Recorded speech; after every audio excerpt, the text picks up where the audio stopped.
Un éléphant dans une boîte de porcelaine. On est en train de filmer une petite vidéo. Non, c'est bon. Non, tu peux aller, Non, on fait te bon, voit on va pas, couper mais c'est après. juste.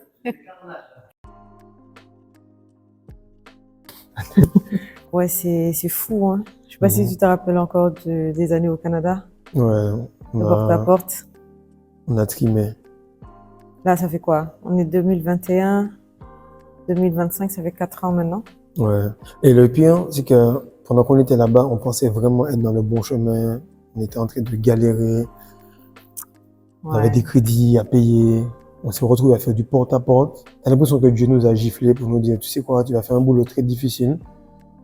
Puis je vais te renvoyer chez toi pour que tu vois qu'en fait, c'était mieux que tu restes à la maison, quoi. Ah non, c'est fou. Et j'aurais jamais pensé que que ça se serait passé aussi bien, le retour. Parce que je me rappelle quand tu m'as dit, bon, ce serait mieux qu'on aille vivre au Sénégal, j'étais en mode, qu'est-ce qu'il raconte? Oui, mais le truc que j'ai remarqué, c'est que les Sénégalais voient le pays par rapport à leur point de vue. Ils le voient par rapport aux parents, par rapport à l'éducation. Moi, j'ai tout simplement vu un pays qui est très ouvert, des gens qui travaillent très dur, un pays qui est indépendant depuis très peu de temps. Et moi, je peux te dire, parce que en Martinique, on a plusieurs îles à côté, et les pays qui sont indépendants à côté, comme Sainte-Lucie, la Dominique et tout, ils sont complètement dans la galère. Alors qu'au Sénégal, les gens, ils ont un potentiel élevé et ils sont travailleurs, ils sont demandeurs. C'est ça que j'ai vu. Donc, moi, je pense qu'après 4 ans, j'ai pris la bonne décision, un peu pour tout le monde. Je me suis un peu imposé chez la belle famille, mais je pense que tout le monde est content qu'on soit réunis, quoi. Puis j'ai remarqué qu'il y a une sorte de malédiction qu'il y a sur l'homme noir en général, c'est qu'on coupe les enfants de la famille par des études dans les pays blancs. On va galérer pour être en compétition avec eux là-bas, pendant que nos parents vieillissent. Ouais, on les voit pas vieillir. Ouais, moi, je me rappelle, ça a été vieillir. un choc. Quand je suis revenue, puis j'ai vu papa qui avait pris de l'âge, en fait, parce que sans m'en rendre compte, j'avais fait 10 ans hors du Sénégal et je ne m'en suis vraiment pas rendu compte. Et chaque fois quand je le dis, je me choque moi-même. Et quand je le dis aux gens, ils sont en mode, waouh, t'as fait 10 ans là-bas. Non, mais c'est grave. Les gens ne comprennent pas. Quand tu dis ici qu'on a combien? 16, 17, 20 millions. Bon, c'est pas recensé, mais disons 16 millions de personnes au Sénégal. D'habitants, ouais. C'est énorme. C'est-à-dire que tu as la main-d'œuvre, tu as l'expertise, tu as les plus grandes personnes en termes de mathématiques, de philosophie. Bref, tu as un bassin énorme et tu veux quand même aller à l'étranger. Donc, je pense que j'ai pris la bonne décision. Je me sens chez moi partout dans le monde, mais je me sens plus chez moi ici parce que je suis avec des personnes qui t'apprécient pour ce que tu es, quoi. Ouais. Donc, c'est ça. Parce que lorsqu'on était au Canada, on essayait de s'intégrer à fond, comme toute personne qui est en France et tout. Mais arrivé à un certain point, on te rappelle que tu n'es pas du pays. Que tu n'es pas de là, ouais. On te rappelle que tu n'es pas du pays. Mais là, j'ai l'impression que avec tous les projets immobiliers, tout ce qui est en train de se faire ici, le Sénégal rappelle aux Sénégalais qu'ils sont Sénégalais pour qu'ils reviennent chez eux. C'est vrai. Et le nouveau gouvernement s'inscrit en plus bien dans cette. Ouais, des fois, les clients me disent, là. ouais, je suis pas sûr, est-ce que le gouvernement, machin. Le gouvernement est en train d'envoyer tous les gens qui ne sont pas censés être d'ici pour que toi, tu reprennes ta place. C'est ça le truc. Moi, actuellement, je suis pas chez moi. Pourquoi? Parce qu'il y a des personnes béquées, blanches, bref, je vais pas revenir là-dessus, qui mangent sur notre tête. Donc, c'est exactement ça. Ouais. Ce dont je voulais que tu parles, c'est ton processus de prise de décision. Parce que j'ai trouvé ça tellement illogique quand tu m'as dit « Allons vivre au Sénégal ». Parce que quoi, ça faisait 2 semaines que tu connaissais le Sénégal réellement. C'est-à-dire, on est venu ici pour le mariage. Ensuite, on a fait 2 semaines à Dakar. On est parti au Canada en fin août. Puis à la mi-septembre, tu m'as dit « Allons vivre au Sénégal ». Et tu avais le choix entre le Sénégal et la Martinique. Et puis, logiquement, tu serais allé normalement dans ton pays d'origine. Ici, tu parles ni la langue. Tu connaissais vraiment personne, tu connaissais ta belle famille depuis peut-être 2 semaines et puis... Oui, en fait, je l'ai expliqué un petit peu sur la première vidéo. Je parlais de spirituellement, je parlais d'énergétique, je parlais aussi de mouvement d'eau. Le mouvement d'eau, c'est lorsque tu vois les pays vieillissants, les gens qui commencent à galérer, les gens qui font beaucoup d'efforts pour survivre dans les pays blancs, alors que chez eux, c'est le paradis. Il fait beau ici, il fait beau chez moi. Par contre, chez moi, il y avait les béquets, il y avait la difficulté, il y avait le Covid, il y avait beaucoup de personnes qui... était en train de tuer, on l'a pas dit, mais il y avait l'armée qui venait, et puis nous, on assassinait les gens là-bas, parce qu'on n'est pas dans la teranga là-bas, on est violent. Et ce qui se passe, c'est que lorsque j'ai vu ça, je me suis dit où je voudrais faire un enfant. Où je voudrais faire un enfant. Donc, à toute personne qui est en train de se poser la question par rapport au Sénégal ou à l'Afrique, dis-toi juste, est-ce que ton enfant, il serait pas beaucoup plus pâle, en train de mettre de la crème à gogo, pour que sa peau paraisse bien en étant au Canada, à Montréal ou bien dans n'importe quel autre pays nord-américain. Donc, lorsque tu comprends ça, tu prends des décisions pour après. Et c'est ça que j'ai voulu, c'est que j'ai pris des décisions pour après. Donc, quand tu vois qu'une décision est bonne, dans 5 ans, tu la prends tout de suite. Lorsque tu vois qu'une dispute n'est pas valable d'être maintenue dans 5 ans, si elle n'a pas de raison d'être dans 5 ans, tu l'arrêtes en 5 minutes. Et ça n'a pas eu logique sur le coup. Ça a fait mal aussi sur le coup. Je comprenais pas le Wolof. C'était difficile. Fallait m'habituer à la belle famille. Fallait m'habituer aux prières. Tout. Il y avait pas mal de choses, mais le fait de pouvoir être dans ce sacrifice-là fait que je me retrouve à cette position-là. Et je pense que, en tant que directeur commercial de Dark Tower, c'est parce que j'ai fait ce grand sacrifice-là et de comprendre un petit peu l'entre-deux. Donc, j'ai la couleur de peau, mais je ne suis pas réellement du pays, qui fait que je peux être cette version tampon. Et j'ai voulu faire cette vidéo-là un petit peu à l'improviste parce que je sens que le pays même a besoin de quelqu'un qui le rappelle à quel point le Sénégal est bien, quoi. Ouais. Donc, on a tendance à l'oublier quand on est ici. Et ce que je veux faire comprendre, c'est qu'au Sénégal, il n'y a personne qui est sur ta tête. Vous avez votre indépendance, ok? Vous avez votre indépendance, vous vous réveillez, si tu fais ton cas rapide, si tu vends tes cacahuètes, peu importe ce que tu fais, l'argent, il te revient. Lorsque tu es en Martinique, tu commences à travailler à des blancs colons. Les blancs colons sont sous la France. Donc, on n'est pas apprécié parce qu'on a le passeport français, mais en même temps, on n'apprécie pas le fait d'être français parce qu'on parle créole, parce qu'on a d'autres choses. Donc, lorsque tu es un peu entre les deux, je t'assure que tu prends la décision directe. Mais le fait d'être au Sénégal, tu ne vois pas que tu peux devenir entrepreneur, que tu es très très proche de personnes qui parlent comme toi, qui sont comme toi et qui de toutes les façons voient que tu as un bon projet, auront un programme pour t'aider.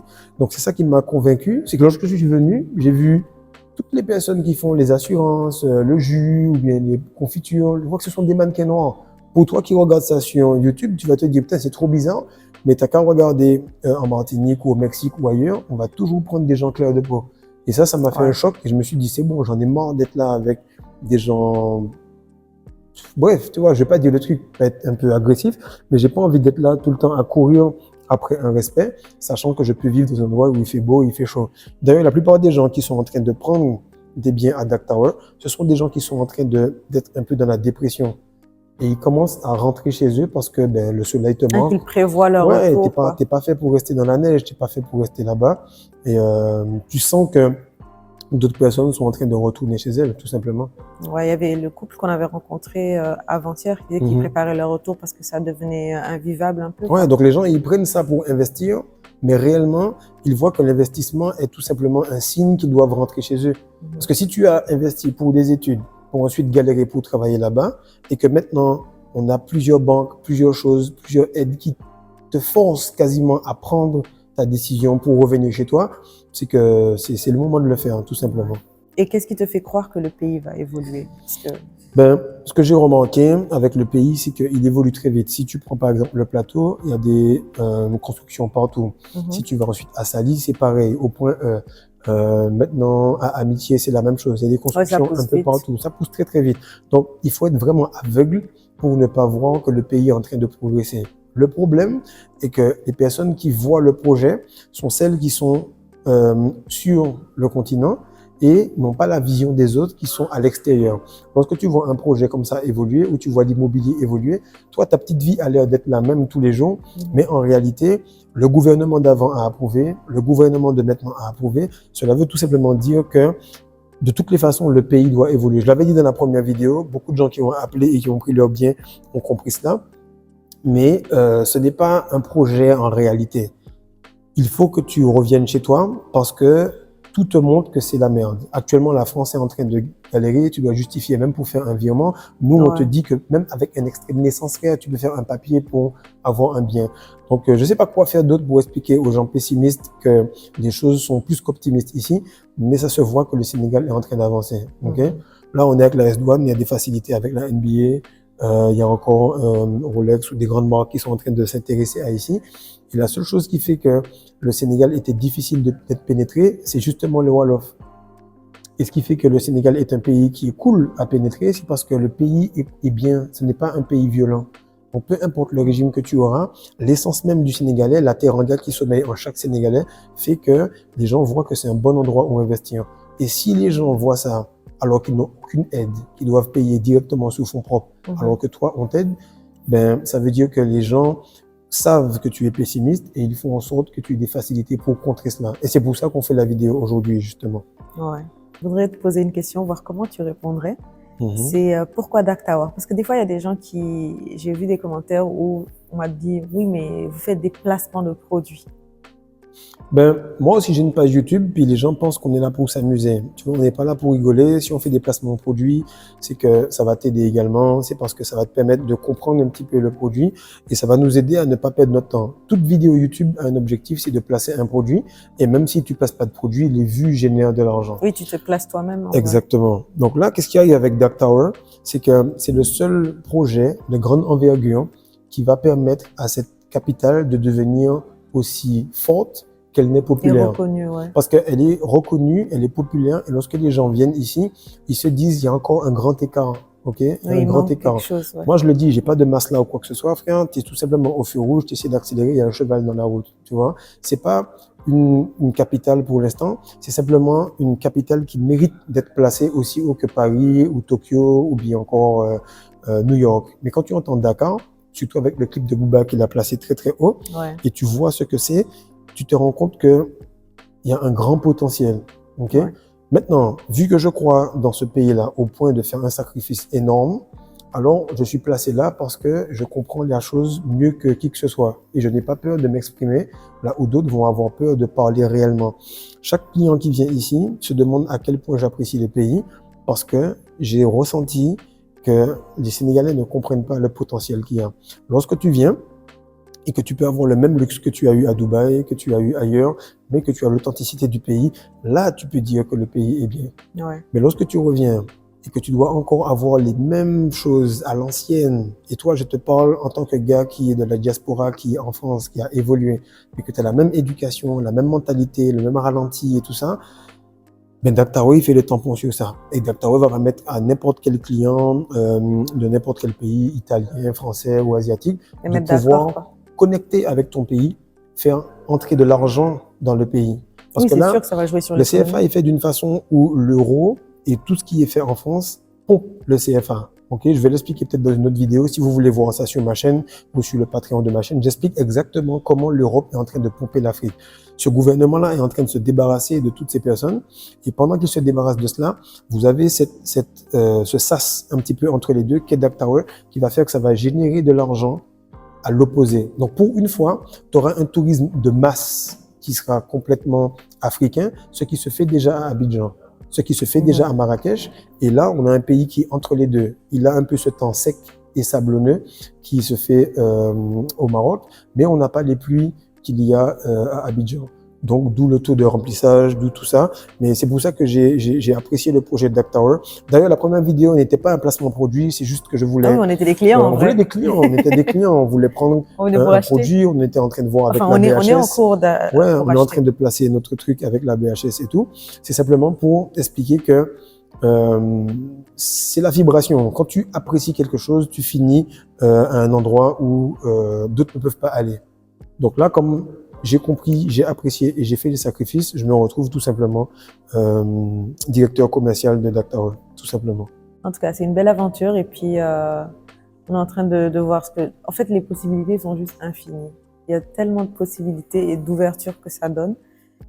Et c'est les gens qui viennent visiter, c'est quand ils voient et puis qu'ils se disent « Ok, ça c'est juste un tiers du projet qu'ils réalisent le niveau, l'immensité de ce Oui, que ça c'est représente. ça. Et ce qui se passe, c'est que quand tu vas aller sur les réseaux, beaucoup de gens vont commenter, encore plus vont regarder, très peu vont acheter. Mais ceux qui viennent ici, ils sont pas là pour rigoler. Les gars, ils comprennent qu'ils l'ont vu en Malaisie, ils l'ont vu à Singapour, Ouais. ils l'ont vu à Dubaï, et ils se disent, merde, si mon pays qui est super bien peut enfin avoir ce Ce type-là, genre de bien, ça ouais. me permet d'être sécurisé et d'avoir les deux. Donc je Ouais. rentre. Donc les gens, ils investissent parce qu'ils veulent pas habiter là et ils veulent tout simplement avoir leur bien à Sali, je sais pas moi, à Guédiawaye, peu importe l'endroit où tu habites, mais ils ont tout simplement cette possibilité de rentrer avec un fonds. Maintenant, ce que je remarque, c'est que le Sénégalais a besoin de voir pourquoi. Pourquoi? Parce qu'il a été très très déçu. Il a eu beaucoup de difficultés, il a eu beaucoup de déceptions. Ce genre de projet-là ne se fait pas en un claquement de doigts. Et si 2 ou 3 gouvernements le poussent l'un après l'autre, c'est parce qu'ils voient la vision ils sentent qu'ils ont besoin d'aide et ce n'est pas un projet spécialement Dak Tower, c'est un projet qui Pour est Dakar. complètement africain en général. Ouais. Et lorsque j'ai pris la décision de venir ici, c'est parce que j'ai vu ce qu'on appelle le mouvement d'eau. Le mouvement d'eau, c'est lorsque ils font des programmes, ok, ils font des films, ils font des choses pour que tu ailles ailleurs. Pendant ce temps, ils viennent investir chez toi. Autre chose que tu vas remarquer, c'est que lorsque toi tu veux aller en France, ils vont jamais te placer à Bordeaux. Ils vont Oui, jamais te placer à Marseille, dans un endroit bien. Non, ils vont te foutre à Lille, à Rouen ou à Rennes. Au Ou Canada, c'est à bien ils vont te mettre à Chicoutimi, Chicoutimi, il fait super froid. Tu vois que tu as le teint clean, mais en fait, tu es en train de perdre ta ton mélanine. glow, tu es en train de perdre ta mélanine et tu es en dépression. Donc là, il est temps de rentrer. On est en 2025 et il est super important que les personnes ne soient pas en train de se dire « il faut que je vois pour croire ». Un investissement, c'est la preuve que tu as une forme de vision où tu peux voir les choses à l'avance. Donc, on va faire des vidéos peut-être tous les 2-3 jours pour que vous compreniez. Posez vos questions dans les commentaires.